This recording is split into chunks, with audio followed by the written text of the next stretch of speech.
तुळशीला कोणी दिला होता शाप, म्हणूनच गणपतीच्या पूजेत तुळशीचा वापर केला जात नाही. चला तर आपण ह्या व्हिडिओमध्ये आपण बघणार आहोत की गणेशाच्या पूजेदरम्यान तुळशीचा वापर का केला जात नाही. हिंदू धर्मात तुळशीला पवित्र आणि दिव्य मानले जाते. या संदर्भात एक विशेष गोष्ट अशी आहे की गणपतीच्या पूजेदरम्यान तुळशीचा वापर कधीही केला जात नाही.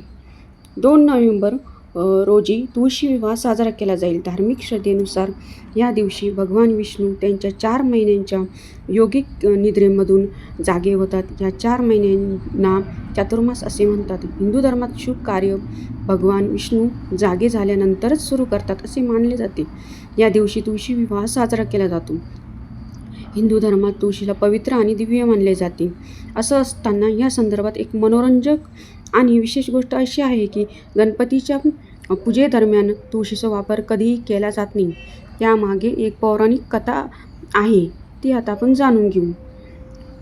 तुळशी माता यांचे गणेशावर खूप प्रेम होते आणि त्यांच्याशी त्या विवाह करू इच्छित होत्या. कथेनुसार एके दिवशी तुळस आणि आपल्या मनातील इच्छा व्यक्त करण्यासाठी थेट गणेशाकडे गेली. तिने नम्रपणे गणेशाला आपल्या भावना व्यक्त केल्या आणि लग्न करण्याची इच्छा व्यक्त केली. असं असताना गणेशाने तिचा विवाह प्रस्ताव नाकारला. हा नकार तुळशीसाठी खूप दुःखद आणि अपमानकारक होता. तिची भक्ती आणि प्रेम असूनही गणेशाने ती शक्य मानले नाही. परिणामी तुळस संतापली आणि तिने गणेशाला शाप दिला की त्यांची 2 लग्न होतील.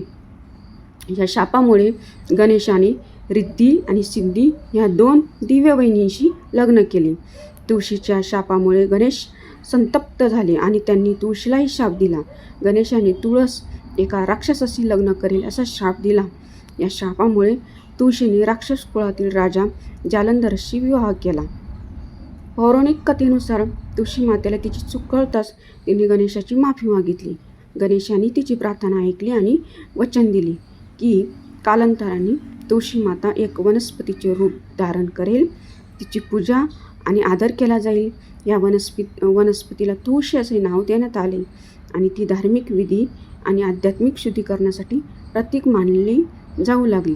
त्यावेळी गणेशाने हे स्पष्ट केले की त्याच्या पूजेत मात्र तुळशीचा वापर केला जाणार नाही. म्हणूनच आजही गणपतीच्या पूजेत तुळशी वापर करण्याची पद्धत नाही. पौराणिक कथेनुसार त्याच्यामुळे गणेशाच्या पूजेदरम्यान तुळशीचा वापर कधीही केला जात नाही. तर माझा हा व्हिडिओ कसा वाटला कमेंटमध्ये कमेंट नक्की करा.